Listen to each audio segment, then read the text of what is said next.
Welcome to the Get Well With Me podcast. I'm your host, Adrienne of adrienneheart.com.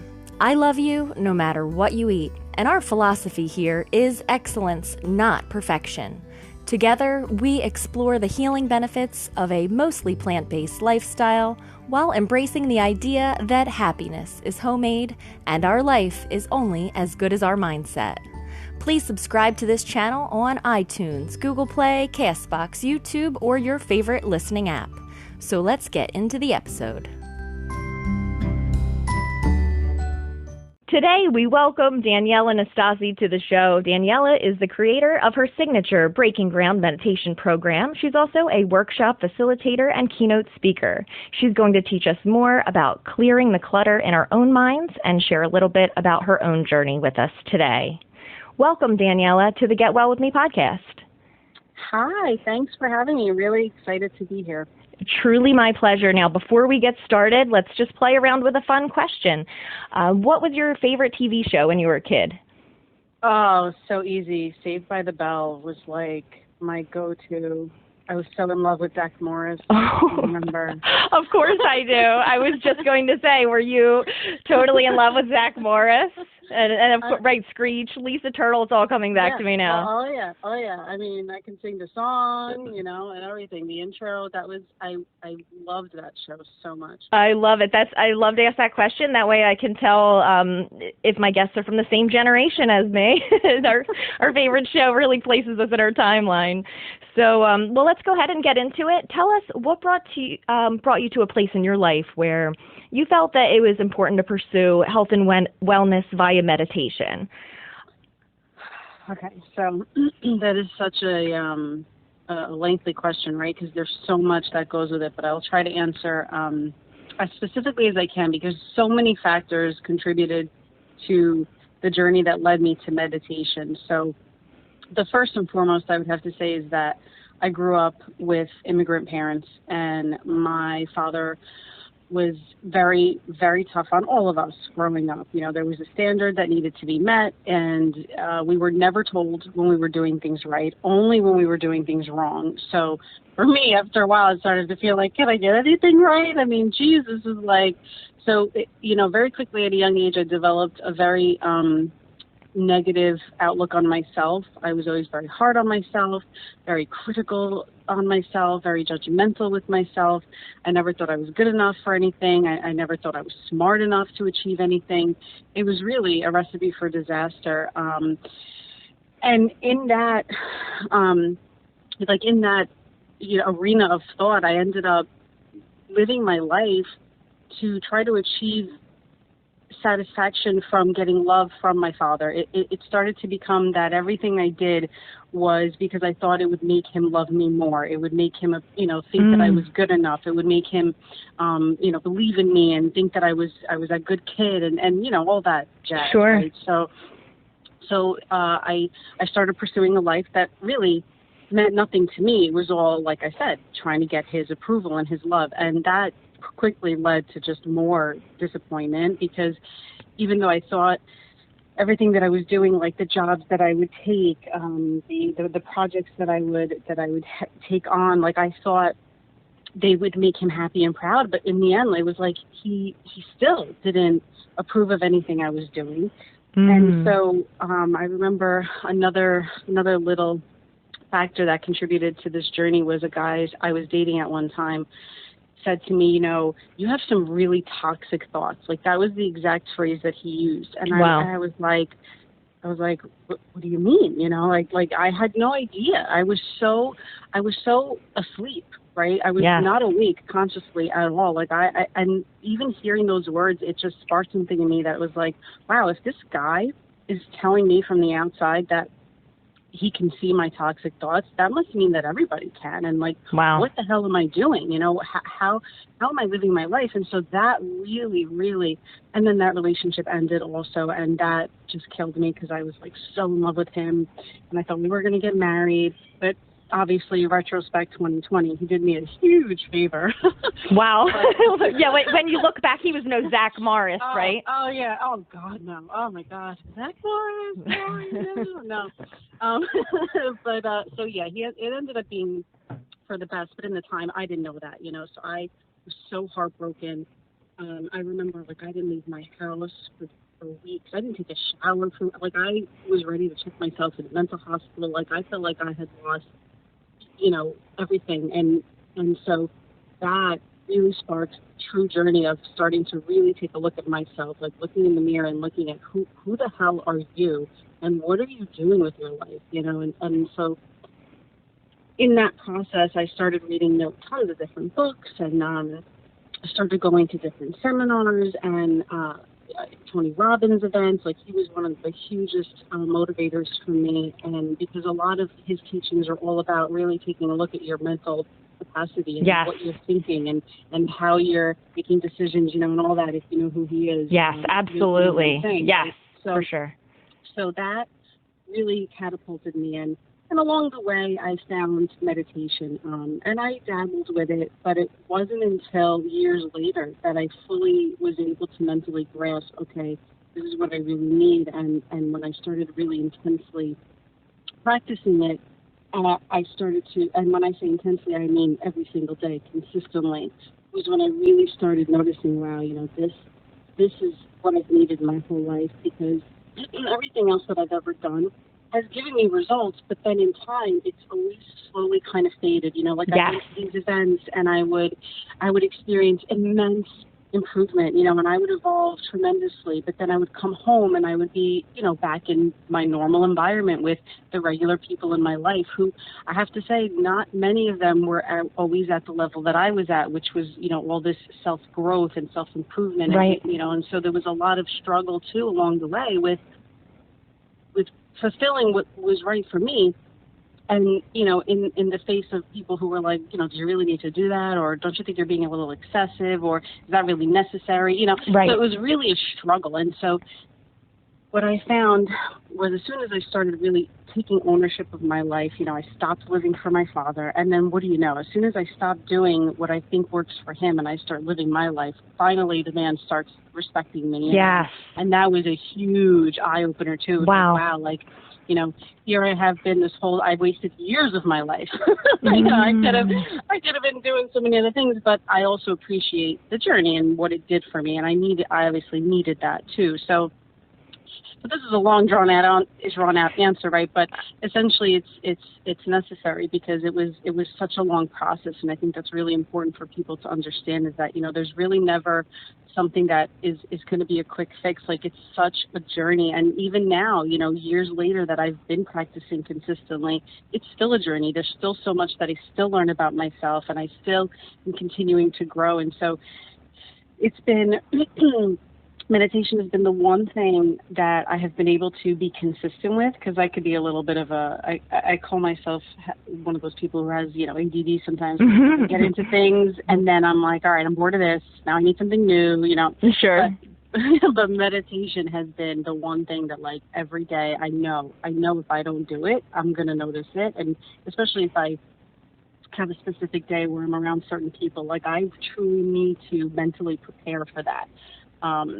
So I think that's the answer. And absolutely. I appreciate you being really vulnerable and sharing your heart that way, because I know that our listeners can relate to maybe living our lives for someone else and not even being awake to that. And for some of our listeners, maybe they are right where you were, living their life for someone else's expectations, never feeling like it's good enough.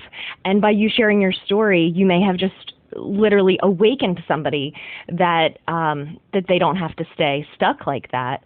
And to be able to take feedback from someone and see that they see that you have toxic thoughts, and then, as in your own words, saying that you took ownership, that's the turning point right there, right? Like, first awareness, taking ownership, that is so tremendous. So thank you for sharing that. And if you're willing, if you could describe a time, like an exact moment when you were maybe ready to throw in the towel on meditation. You were starting to see benefits, but something started to maybe derail your daily practice, or maybe your own toxic thoughts, whatever it may be. But if you could take us to that place where you wanted to quit, and what made you keep going. Yeah, no, definitely. So this is, So okay. I have so many thoughts. So really, I can't say that there's a moment where I ever wanted to fully quit and give up, because I'm so obsessed with making myself the best version of myself. Yes. That giving up is never really an option anymore.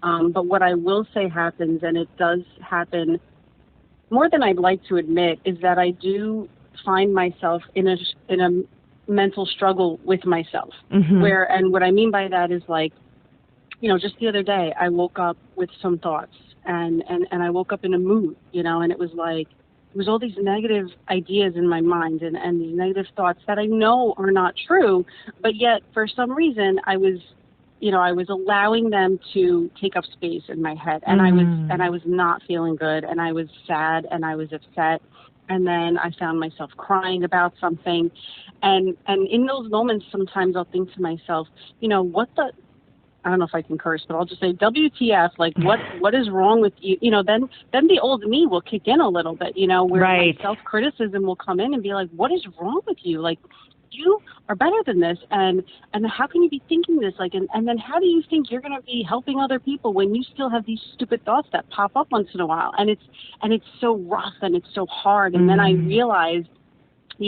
thankfully I have the tools now. I know what works, and so I'll say to myself, I have to do my process this morning. Sometimes it's journaling that gets it out, and then all of a sudden, as I'm writing, it'll come through. That it's like the logical Daniela will come through, and I'll be done, and I'll be like, oh, that was easy. Whew, thank God, and then I'll meditate, and it'll just be even more solidified that I'm back into my core of who I truly am. And then I can step out of myself and say, wow, look at this, like these things still happen, and it's okay. Yes. I don't want to beat myself up, because this is life, and I firmly believe that we are spiritual beings having a human experience. And For sure. A human experience is full of different emotions. It's Yes. full of, all kinds of things. And that roommate in your mind, I like to say that because, Michael Singer from The Untethered Soul, Yes. which is a great book, and I tell everyone and anyone to read it, but he refers to your mind as having a roommate in there who's just constantly commentating on everything you do. Yes. And it's so freaking true. And so it's like, being able to recognize when those moments come in, that fine, it's okay, as long as I don't fall prey to those thoughts and get swept up in a tornado of emotional turmoil. It's fine. It happens, and it's gonna happen. And so it's not so much that I ever have a moment of giving up, but I do have moments where I find myself kind of in my old self, or I don't know if even saying old self is right, but just I find myself having stupid thoughts. And sometimes even for myself, I have to kind of be like, whoa, wait a minute, we're not going down this rabbit hole, like let's get back on track here. Sure. And I recognize how vital it is to maintain these practices, the meditation especially, but also other practices like exercising and journaling and just taking cold showers. I've been doing that a lot more lately. You're so brave. Oh my God. Well, let me tell you something. I was thinking about it because recently I've been doing it more and more. And when I'm working out, I've been doing these HIIT workouts where I'm like, I feel like I've been beaten up at the end, and I'm so hot that the cold shower is soothing, and I'm like, is this really working the way it's supposed to be? Because it's like I'm actually enjoying the cold shower because I'm so hot. But well, then you cracked the code on that. I think so. That's the ticket then. Yeah. But like I said, there's so much that I've learned from myself personally that I need to be consistent with to maintain the life and the mental outlook that fuels me and that brings me joy, and so meditation is a huge factor in that. But yeah, that's the long answer, I think. Very good. Well, it's really a beautiful answer because when you think about how we tend to be so hard on ourselves. But the truth is, because you have these practices, and because you have really mastered some of these practices, including journaling and meditation, you have a place to get back on track. And you actually notice that you're having these thought patterns where if you didn't notice them, you would unknowingly be a victim to them. So I think that that's beautiful that, as a meditation coach, that you can admit, this still happens to me sometimes, but you have a way out. So that is really valuable. And you just hit, you just touched on such gold right there, is that the idea of being aware that you're even having the thoughts. That's the most monumental factor in really mental wellness as a whole. Just being able to step outside of yourself and say, oh, why am I thinking this? Where did that thought come from? Separating yourself and having the awareness, huge stuff right there. Right. Is that even your own voice in your head, or is that a teacher from a long time ago or a friend? Right. And I love that you mentioned Untethered Soul. It actually is a funny example, the way he does, just because I have also read the book, he describes the roommate commenting on everything you do and how annoying it would be if we had a roommate that said, oh, you shouldn't leave that there, but you can. You got to come back and get it later. And just every little thing. You should do this. You shouldn't do that. You could have done that better. Right. And you would just want to strangle this roommate and, put an ad out to get a new one. But unfortunately, when it's ourselves, right, we need to befriend the roommate or silence the roommate or turn the volume down on the roommate. Exactly. So that is a really cool example, which brings us to our next question. If you could go back to your younger self at any age, maybe your very younger self or your teenage self or your early 20s self, and you could give her some advice, something to help her move forward more freely. If you thought she would even listen, what would you say? Oh, man, that poor kid. I would tell her so much.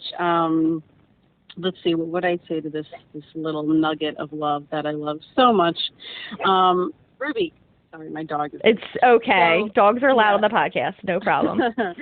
So I would say, first and foremost, that all the truth and the answers that she needs, she already has them inside of her. And all she has to do is just clear the clutter in her mind to hear the answers. Yes. I would also tell her that she is so immensely loved, and not to take what other people say or do personally, because at the end of the day, it truly never has anything to do with you. Don't take things personally. And then I would even tell her, too, to appreciate everything, every mistake, every minute, all of it. Be fully present and just appreciate that it's shaping you into the exact person you're meant to be. Don't fight it. Don't be afraid of it. Don't, just accept it and surrender and just appreciate and love and just be the love that you are, because I held back so much when I was younger on love and, out of fear and out of, obviously the self-criticism. And so, those would be the biggest things I think I would tell myself. Well, that is so tremendous. I feel like just listening to you share that with us, I feel like that was a warm hug for my soul, because who doesn't need to hear that? Who doesn't need to hear that people act crazy and it's not about you, Who doesn't need to hear that you are so loved? And what a beautiful thing that you have a way to share that with the world and to, help people to feel and realize. And we can even be the ones to tell people those things that they need to hear. So that is so beautiful. Thank you for sharing that with us. That brings us to the one action step. I know it can be so tough, especially because many of the people that I interview are in the wellness field. There's everything. We like to take a holistic approach and have a lot of different practices. But what is one action step that someone listening today could do for more health and happiness in their life? Okay, one action step. Well, it's so funny because when people say one, I have this problem with authority, and I always want to not follow the rules. I want to be rebel. One, I have 5 things, But the biggest thing tip I would give or action step would be to start paying very, very close attention to how you breathe, because breathing can be a very simple form of meditation, and you can do it anywhere. I mean, think about it. You're breathing all the time, right? You're breathing in the car on the way to work. You're breathing as you're walking down the street. You're having a conversation. So you can be paying attention to your breath anywhere, anytime, for however long you want to. And not only will that center you, but it will calm you, it will relax you. And there's so many different breathing techniques that you can learn, and, I can help people with that too. But just to start off, just pay attention to your breath. And especially when you think about the idea that most people are always in a fight or flight state, which means they're either breathing very shallow all the time, or they're breathing very rapidly through their chest. And either one is really not completely helping. So recognizing, starting to take notice to how you're breathing normally is going to start to help you to be able to alter any states that you're in. Because no matter what state you're in, right, when you're excited, you breathe a certain way. When you're sad, you breathe a certain way. When you're, anxious, you breathe a certain way. When you're crying, you're sobbing, you're breathing a certain way, right? Angry, and all of it. There's a breathing pattern that follows every emotion. Wow. So if your emotions are dictating how you're breathing, think about how powerful you can be if you switch that and you start now controlling how you breathe to dictate your emotion, right? So forget about even learning the patterns just yet. Just being aware of that and saying, you know what, let me notice, how am I breathing right now? And if you're not even sure, put one hand on your belly, put one hand on your chest, and take a really deep breath and notice which hand expands. And that'll give you a really clear indication of how because we become so habitual in everything we do. Yes. So even your breathing, you start becoming habitual in how you breathe. And so, that's huge. And then when you start taking really deep breaths, always in and out of your nose, you start bringing in enough oxygen into your lungs. And if you start getting dizzy, then right then and there, you're not breathing sufficiently enough, because you should not get very dizzy when you start bringing in a lot of oxygen. And so your body is lacking oxygen. And that, there's so many indicators here just with your breathing that can help you so much. And so I would invite people to just challenge themselves on become aware of how they're breathing regularly, and then taking the time to consciously breathe as deeply and as comfortably as possible. If you find yourself in a confrontation and you want to blow up on someone, see if you can interrupt that and just start breathing very deeply, in and out, like breathing, and you will notice that there will be a shift.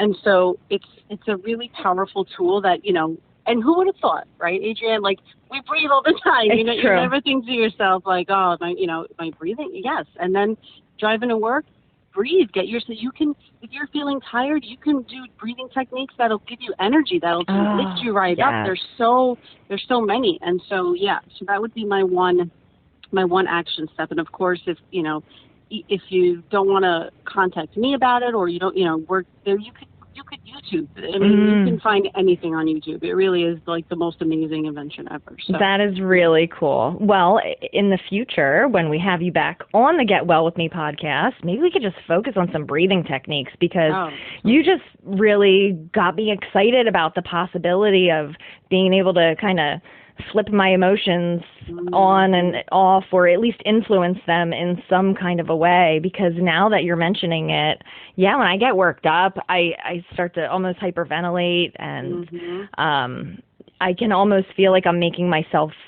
worse, like I'm letting myself freak out, right? And maybe if I could maybe influence that, turn that intensity down a notch with, getting some oxygen in, and like you said, noticing, am I just breathing shallowly into my lungs, or am I intentionally filling up my belly? And that's just the beginning of it. So, well, that's amazing. Right. Thank you so much for sharing with us that we can even notice that how we're feeling and how we're breathing are connected. And then that is the door to, some options and some change there. Totally. And, something that like I've learned for me, myself personally is, when I find that I'm getting escalated, like I personally prefer to kind of remove myself sometimes, and that might not work for some people, like my sister's always like, you can't always walk away. And I'm like, oh yeah, watch me, because I know myself well enough to know that I need a minute, and even if it's just walking into another room and taking that minute to breathe very deeply into my inner self and separating from whatever outside circumstance has potentially triggered me. Like I know what I need, and I will advocate for anyone anytime to appreciate if you do know what you need and to make sure that you do it for yourself. I don't think there's anything wrong with that. And anyone in your life that, whether it's a work relationship, a business, romantic, friendly, whatever it is, if you say to someone, you know what, I need a minute, I'll be right back, they're going to respect that. If they are, and if they don't, then, that's another indication of something else, that you may want to think about. But you know what I'm saying? So like, I will always advocate to someone, you need a minute, take a minute and recompose yourself. And I don't think there's anything wrong with that, because that's what I have to do on occasion. I will say I've gotten better in the moment at not really having to walk away, because I can breathe through it right there. Because I can also notice very early on if something may potentially get to a bad spot. And so it's almost like I catch it before it even becomes a potential to turn into something more, because I'm so in tune with myself now. And so I can kind of catch it really early on and breathe through in that circumstance and be fine. But, there's certain people, and, it's usually family members for me, who can really push a button sometimes. And like, I know where I'm like, God damn it. They like this is still happening. I need a minute, Absolutely. But, wow. But yeah, so that's it. I love that. And for everyone who's listening, Daniela just gave you permission. If you need a minute, take a minute. Right. Okay, so I feel like I missed a question. Oh, I did miss a question. Daniela, what is your definition of wellness, and one daily habit that you have to make sure that it does stay a priority in your life? Okay, this is a really good question. My definition of wellness. So I feel, because of my experiences in life, I feel very strongly that wellness it's kind of a trifecta of your mind, your body, and your spirit, and maintaining balance through all of those facets. But I always tend to come back to the mental aspect of things, because I firmly believe that most things, and I mean like actions, reactions, decisions, feelings, I strongly believe that all of those do stem or potentially originate with a thought first. Yes. And so for me, even though I recognize that the physical aspect is hugely impactful on the mental and vice versa, I have, because of my experiences, like I said, really honed in on the mental aspect of wellness. And so for me, I have learned that my relationship with my thoughts are huge. And so the healthier that relationship becomes, then everything else kind of follows suit. The healthier my relationship is with my thoughts, the healthier my thoughts become. The more aware I become of what I'm thinking, the more I'm capable of switching it off, or taking a different direction. And that also kind of plays into the thoughts I have about my body, about the health in my physical body. And I mean, you and I have talked about that outside of this, and you've been really helpful with that, because you have such a great mindful eating my mind just went mindful eating. You have like a philosophy. Philosophy, yeah. That mindful eating thing you got going on. So you know how I, about that too. And so like, I think it all comes from the mind. So for me, that one habit, that daily habit, is always meditation, because I am so obsessed with making sure that my mind is healthy. And I will say that in this recent months here in January, we had a suicide in the family. And, sorry. Yeah, thank you. It was awful, and it just really it's tragic, and it came from someone who we never, ever, ever, ever thought would have done this, right? So it just fueled me in really feeling that you just never, ever know what's going on in someone's mind. Wow. You never know what they're thinking, how they're, what they're believing, what thoughts they're not only thinking, but they're clearly believing. And so it's really fueled me even more in this mission to help people with their mental health as much as I can, because you just never know. And so it's become vital in my pursuit to really share this magnificent tool that it can save your life if you really allow it and you're open and you accept that you need that tool. Yes. So that's, for me, it's the meditation is the daily habit, and I do feel that the wellness, it kind of starts, and that could also be, there's a lot of people too that will say it starts with the body, and that dictates the mind. Mm-hmm. But my personal philosophy is that the mind is kind of where it all stems, and then once you have that balance between your mind, your body, and your spirit, then it all starts working like one well-oiled machine. Yeah. And then your body will signal you to say, oh, you know what, this is probably not good for my body. Let me not do it, and then, it just becomes an amazing, I don't even know what the word would be. It's just an amazing thing to have that strong connection and to find that balance. But sure. That's definitely the place I work from is mind first. And like you said, it doesn't mean it has to be that way. Someone else's experience might be, getting their body in shape and then noticing that that's causing them to want to tune up their mind. But I definitely work from the same place as you. I find that if I can see things in my mind, I can make them happen. And if I can, focus on having thoughts that are in alignment with my goals, they're much more likely to happen. Yes. And I am so sorry for your loss. And thank you. I think it's beautiful that you're able to, take your love for that person and make it fuel to your fire to make a positive change. That's amazing.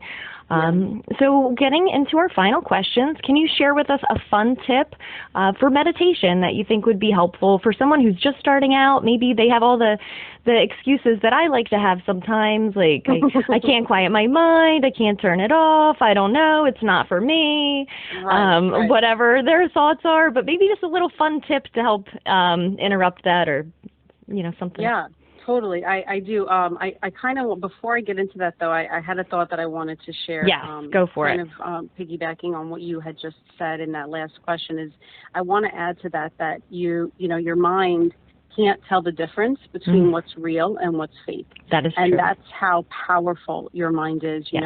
You can, and I'll give you a funny example of this, because like in the world that we're living in right now, being that we're at home more than normal, I've become obsessed with watching this certain actor on TV. And I watched so much within a week that I found myself feeling connected to this person. And I was like, oh man, now I'm like, is he single? And I'm like Googling interviews. And before you know it, like my mind created a whole, like it ran with it. It's like I gave it a little seed, I watered it, and it ran with it. And I had to stop myself and be like, all right, this is this is getting a little crazy now. This isn't reality. This man doesn't even know we exist. When we is me and my roommate in my mind, right? But it's just an example of how you can convince yourself of anything. Absolutely. Right? So you can convince yourself of negative things that are going to bring you down, and you can easily convince yourself of the opposite, which are positive, empowering things that will lift you up. And so just to remember how powerful your mind is, and what you feed it. And like you said, I love what you said about visualizing, because it's huge. Like if you can see it and believe that it will come to be, then you can bet your ass that it's pretty much going to happen. Yes. It's just the belief and the seeing it, and that's really all you need. And then, I don't want to get too into the whole frequency and energy, but that's where that would, that's where that conversation would lead. Absolutely. Because what we put out, we also attract, right? But, But okay, so my fun tip, because so many people, you're right, one of the biggest things I hear all the time is, I've tried it, it just doesn't work for me. Oh, well, why do you think that? Well, because I just can't stop thinking, my thoughts, I have too many thoughts. And it's like, all right, well, listen, good news for you. We all have too many thoughts. Yeah. And, you're not alone.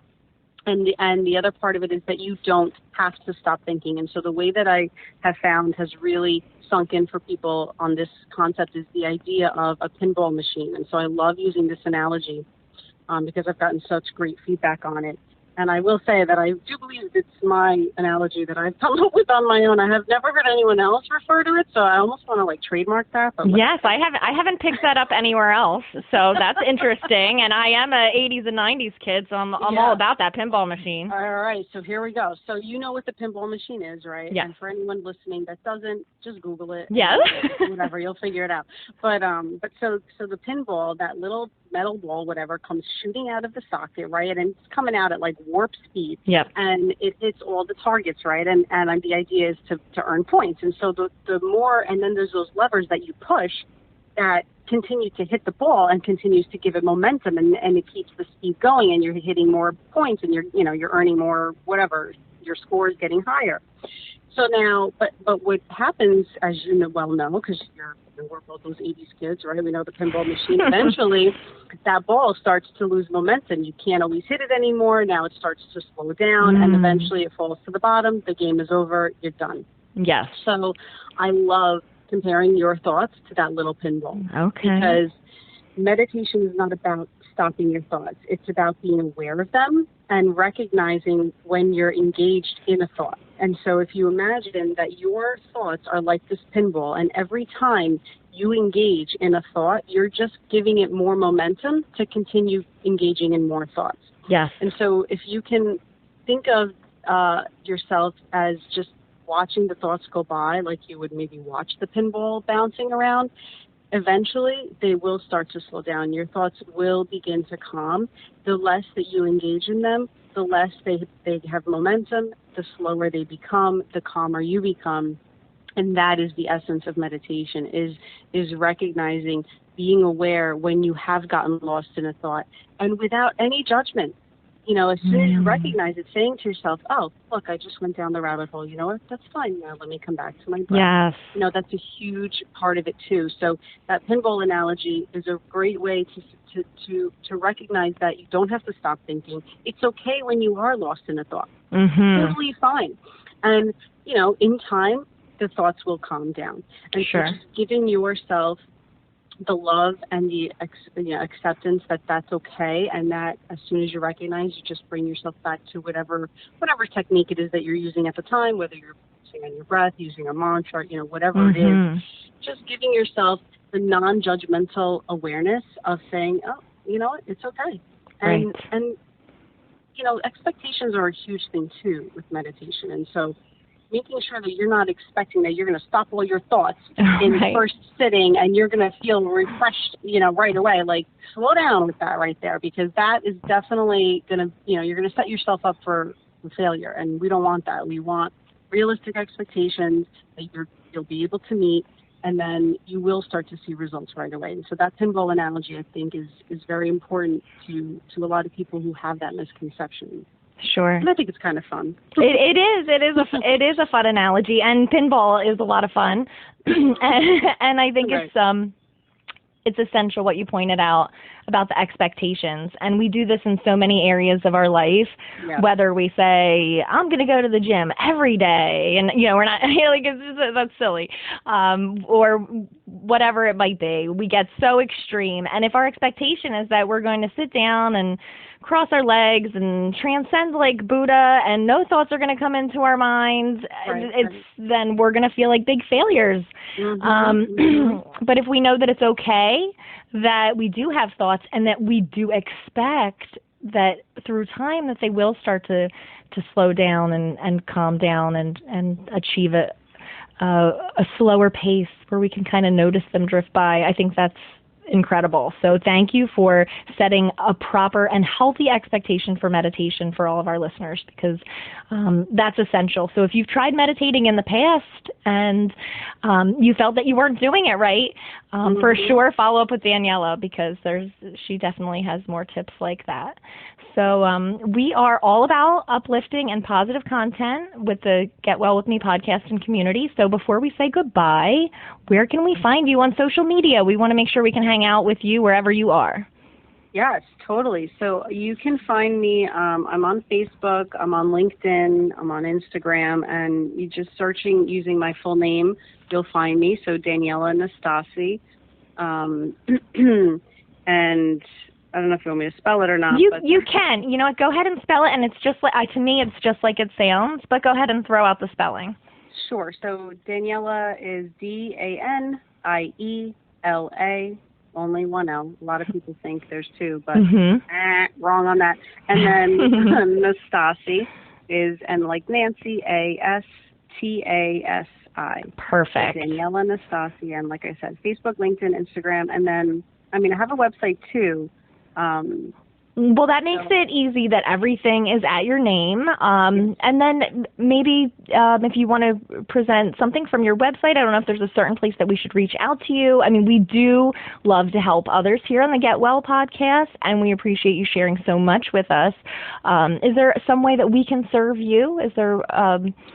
Yeah, so you know what, if you go to my website, and it's www.ummastery.com, so ummastery.com. There is some free stuff that I love to share with people. And so if you subscribe to my email list, and don't worry, I don't flood anybody's inbox. I just set it up so that I can give everyone, I have 7 guided meditations that will really help to reduce stress, to help you connect with your body, to heal your body, to connect with your intuition, to calm your thoughts, just a whole plethora of benefits with each meditation that I love sharing with people. And then I also include a lot of tips similar to the pinball analogy, more tips on how to get started so that you will feel confident and ease with this practice as you begin the journey for yourself, especially if you're new to meditation. So if you go to my website and you subscribe to that, you'll get the link with all those goodies. That is so generous. That's amazing that you share all of those free tips and meditations, and I can definitely attest to the fact that you don't flood the email box, because I know I'm subscribed and you're always providing value. So I very much appreciate that. For everyone who's listening, get connected with Daniela. She's very approachable, so if you have something you want to reach out to her about, hit her up on social media, kind of hang out where she is on Facebook and Instagram, and for sure get over to ummastery.com and start with some free resources. Yeah, let's hang out, man. Come on. That's it. It's a party. So, all right. Well, Daniela, thank you so much for sharing with us today. You really provided a lot of helpful tips, and I feel like we can all see ourselves somewhere in your story. So I appreciate you being open and sharing that with us. Absolutely. The pleasure was all mine, and even if one person benefits, then it's all worth it. So I'm glad to help, and thank you.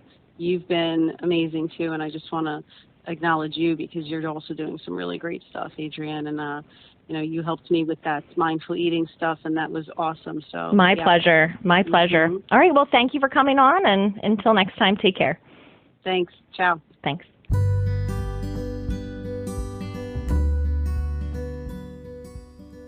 Before I go, I just want to say thank you for spending your time with me. As we change into a healthier version of ourselves, we can feel a sense of loss of our old identity, and fear that the people we surround ourselves with will reject us for changing. It can feel lonely and frustrating, like no one understands. When I started getting healthy, I wasn't getting much support from friends and family, so I started looking online. I came across so many radical all or nothing approaches, and I felt judged, alone, and even ashamed. If you can relate to this overwhelm, and you like the idea of striving for excellence and not perfection, then you have found a safe place with this podcast. If this message speaks to you and you feel it could encourage someone you know, please share it with them.